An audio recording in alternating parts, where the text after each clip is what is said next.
शांतामाई विदेही संत शांतामाई आनंद संप्रदायातील थोर विभूती संत श्रेष्ठ शांतामाई, ज्यांना विदेही संत म्हणतात, म्हणजे जी कधीही देहभानावरती नव्हती,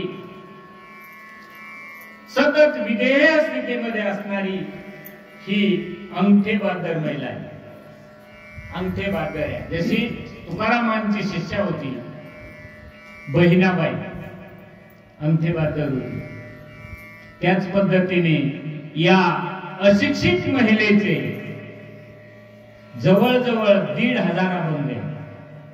किती अभंग आहे? 1,500 अभंग आहे. आणि या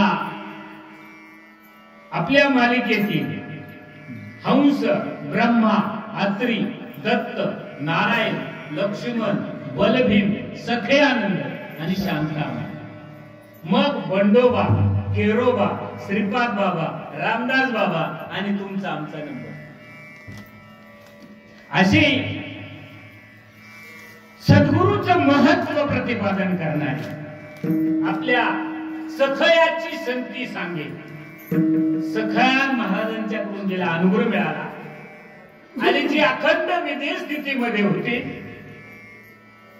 नवे नवे कोळ्याच्या वंशामध्ये जन्माला आलेली आणि दिवसभर हाताली म्हणजे हल्या रेडा असतो ना, त्या रेड्याच्या पाठीवर पखाल टाकून संपूर्ण गावाला दिवसभर पाणी, अशा पद्धतीचं काम ज्या महिलेकडे होतं, ती महिला या ठिकाणी आज तुम्हाला उपदेश करते.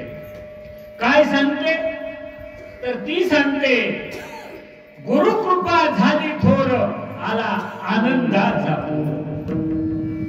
महाराज, संतांची, गुरुची जर कृपा झाली तर तिने तिचा अनुभव मानला. या बघा काय सांगते ते, गुरुकृपा झाली थोर, आला आनंदाचा पूर. आनंदाचा पूर कधी येतो? सद्गुरूची कृपा झाली, गुरु कृपा झाली थोर, आला आनंदाचा पूर.